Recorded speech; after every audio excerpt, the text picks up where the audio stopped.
Bismillahirrahmanirrahim. Assalamualaikum warahmatullahi wabarakatuh. Perkenalkan, nama saya Muhammad Iqbal Faisal, NRP 31101919101 dari kelas 3D4 Teknik Mekatronika APENS 2019. Di sini saya akan memaparkan proyek dari mata kuliah Praktikum Teknologi Sensor dan Aktuator yang saya beri judul yaitu Tri Omniwheel Robot, yaitu untuk menentukan penentuan posisi robot dengan odometri pada Tri Omniwheel Robot.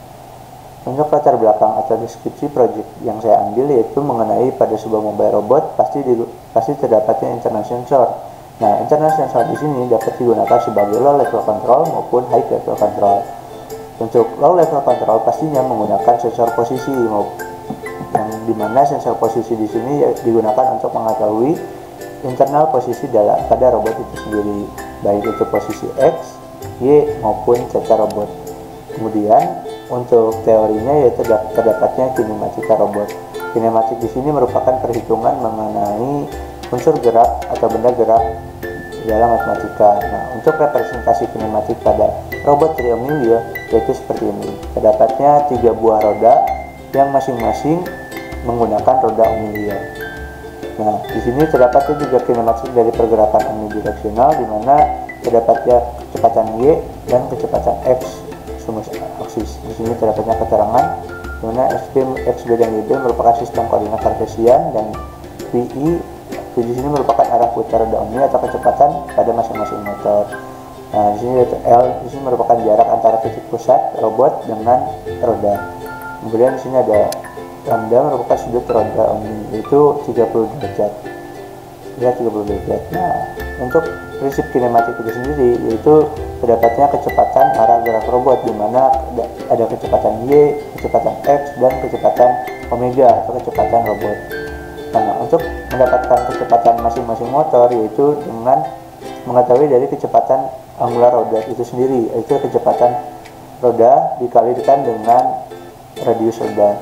Nah, kemudian dimasukkan ke masing-masing persamaan untuk mendapatkan kecepatan. Nah, sementara untuk mendapatkan kecepatan masing-masing motor dapat menggunakan matriks yaitu sebagai berikut. Kemudian selain ilmu kinematik terdapatnya ilmu odometri robot. Nah, odometri robot pada dasarnya merupakan penggunaan dari pergerakan aktuator untuk memperkirakan perubahan posisi secara real time yang didapatkan dari satu buah sensor yang sering digunakan pada robot yaitu rotary encoder. Untuk mendapatkan posisi dari robot dapat digunakan beberapa cara, yaitu yang pertama yaitu dengan mendapatkan data dari encoder tersebut. Nah, kemudian yang kedua yaitu melakukan kalkulasi putaran encoder menjadi satuan milimeter dengan menggunakan persamaan itu sebagai berikut, di mana terdapatnya keliling roda yaitu 2 VR. Nah, VR di sini merupakan radius dari roda tersebut. Nah, kemudian untuk mendapatkan pulsa per milimeter yaitu satu buah resolusi encoder, itu berapa tick atau berapa pulsa yang didapatkan dalam satu putaran dibagi dengan keliling roda. Kemudian dimasukkannya persamaan dalam kalkulasi jarak tempuh pada masing-masing motor. Karena dalam setiap putaran itu akan menghasilkan jarak tempuh pada masing-masing motor, maka dapat didapatkannya yaitu sebagai berikut. Nah, kemudian dimasukkan ke dalam persamaan kecepatan arah gerak robot itu sendiri. Dari kecepatan sekarang dirubah menjadi jarak tempuh. Nah, kemudian dari jarak tempuh tersebut dapat dipastikan dan dimasukkan ke dalam persamaan matriks berikut untuk mendapatkan posisi dari robot itu sendiri, seperti itu. Kemudian selain ilmu odometri pada robotika sendiri yaitu terdapatnya kontrol PID, itu proporsional integral dan derivatif. Kontrol di sini digunakan untuk menentukan atau sebagai menjembatani antara kontrol untuk robot dapat bergerak ke suatu titik tertentu. Robot tersebut akan bergerak dengan menggunakan kontrol PID, seperti itu. Baik itu kontrol posisi dan kontrol kecepatan.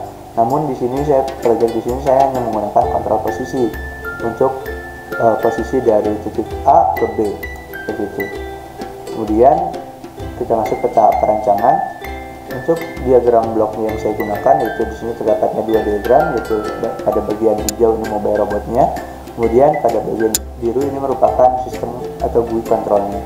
Nah, di sini terdapatnya bagian power supply, di mana power supply yang saya gunakan yaitu dengan menggunakan satu buah baterai tipe 3 cell yang akan dimasukkan ke dalam rangkaian regulator, di mana rangkaian regulator di sini akan menghasilkan tiga buah tegangan, yaitu 3,3 volt, 5 volt, dan 12 volt. Untuk 3,3 volt di sini itu merupakan sumber untuk mikrokontrolernya itu sendiri. Nah, kemudian kita masuk ke dalam kontrol dan aktuatornya. Terdapatnya 3 buah sensor atau 3 buah inputan, ya, di mana ya terdapatnya 3 buah push button yang digunakan untuk menu pada robot itu sendiri. Yang kedua yaitu IMU GY25. Nah, untuk data robot atau Omega robot saya dapatkan dari data YAW pada data IMU GY25. Kemudian terdapatnya feedback dari encoder Hall effect. Nah, di sini merupakan sensor dari rotary encoder itu sendiri yang dipasang pada masing-masing motor. Kemudian inputan tersebut dimasukkan pada mikrokontroler STM32F1. Nah, kemudian untuk display dan LCD, display dan indikatornya saya menggunakan display LCD 16x2 dan buzzer 5 volt. Dan untuk aktuatornya itu berupa motor DC, 3 buah motor DC yang dipasang driver motor TB6612 FMG. Nah, kemudian untuk mobile robot di sini, mobile robot ini juga terkoneksi dengan internet, terkoneksi dengan terkoneksi dengan PC atau laptop. Yang terdapatnya PC atau laptop tersebut terdapatnya GUI control yang digunakan untuk memonitoring posisi dari robot tersebut. Kemudian untuk tahap perancangan itu sendiri, jadi mulai dari desain 3D modelnya, kemudian desain PCB control, kemudian masuk ke proses pembuatan dan melakukan programming, baik itu programming mikrokontroler robot dan programming GUI controllernya itu sendiri. Kemudian untuk pengujiannya saya dibagi menjadi 2 pengujian, yaitu pengujian A dan pengujian B. Di mana pengujian A ini robot akan bergerak dan membentuk sebuah persegi, di mana dengan ukuran persegi yaitu 100 cm dikali 100 cm seperti itu. Di mana robot akan bergerak mulai dari titik A, kemudian ke titik B, ke C, ke D, ke E, ke F, kemudian ke B dan kembali lagi ke A. Sementara untuk pengujian B ini merupakan untuk pengujian membentuk segitiga siku-siku, dimulai dari titik A, lalu bergerak ke titik B, kemudian ke titik